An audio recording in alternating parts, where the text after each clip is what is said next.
YCP నేత, గుంటూరుకు చెందిన రౌడీ షీటర్, 17 కేసులు పైగా నమోదైన వ్యక్తి బోరుగడ్డ అనిల్ కుమార్ మీద 17 కేసులు నమోదైనాయి. ఇది అందరికీ తెలిసిందే. అయితే అప్పట్లో ప్రతిపక్షంలో ఉన్న చంద్రబాబు నాయుడు, జనసేన అధినేత పవన్ కళ్యాణ్ని, నారా లోకేష్ని తిట్టకుండా తిట్టి రాయడానికి, మీడియాలో రాయడానికి కూడా సాధ్యం కాని భాషలో తిట్టిన సోషల్ మీడియాలో ఆ వీడియోలు అందరూ చూశారు.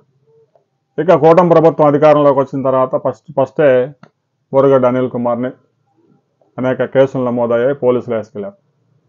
అయితే అతను ఎప్పుడైతే అరెస్ట్ చేసిన దగ్గర నుంచి హైకోర్టులో, సెషన్స్ కోర్టులోను, సుప్రీంకోర్టుకు కూడా వెళ్ళి బెయిల్ కోసం ప్రయత్నాలు చేస్తున్నాడు. అంత ప్రయత్నాలు ఫలించలేదు. మధ్యలో ఒకసారి తల్లికి అనారోగ్యంగా ఉంది, నేను దగ్గరుండి ఆపరేషన్ చేయించాలని తప్పుడు ధృవపత్రాలతో హైకోర్టుకి ఒక తప్పుడు సర్టిఫికేట్ ఇచ్చి బెయిల్ పొందాడు. ఇక ఆ తప్పుడు సర్టిఫికేట్తో అతనుకున్న బెయిల్ కూడా క్యాన్సిల్ అయింది. మరలా జైల్లో లొంగిపోవాలని కోర్టు ఆదేశాలతో జైల్లో లొంగిపోయాడు. అతని మీద బెయిల్ 90 రోజుల నుంచి జైల్లో ఉన్నాడు కాబట్టి పోలీసులు ఛార్జ్ షీట్ దాఖలు చేయాల్సిన అవసరం ఉంది. 90 రోజులు దాటితే డిఫాల్ట్ బెయిల్ మంజూరు అవుతుంది.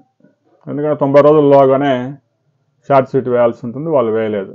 దాంతో ఫెయిల్ అయ్యారు కాబట్టి కోర్టు బోరుగడ్డ అనిల్ కుమార్కి బెయిల్ మంజూరు చేసింది. అయితే ఈ విషయం మాకు తెలియజేయలేదు, న్యాయవాదులు పీపీ మాకు తెలియజేయలేదు అని చెప్పేసి పోలీసులు కంప్లైంట్ ఉంది. అయితే పోలీసులు కూడా ఆ ఫైల్ని ఫాలోఅప్ చేయడంలో ఫెయిల్ అయినట్టుగా అనిపిస్తూ ఉంది. రాబోయే కొద్ది గంటల్లో బోరుగడ్డ అనిల్ కుమార్ జైలు నుంచి రిలీజ్ అవుతారా, లేదు అంటే పోలీసులు ఈరోజు ఛార్జ్ షీట్ దాఖలు చేస్తారు. ఈరోజు అంటే ఆదివారం కాబట్టి ఇక రేపేమైనా ఛార్జ్ షీట్ దాఖలు చేసే అవకాశం ఉందో చూద్దాం. బోరుగడ్డ అనిల్ కుమార్ అయితే ఈరోజు రిలీజ్ అవుతారా లేదా అనే విషయం కూడా కొంత క్లారిటీ రావాల్సి ఉంది.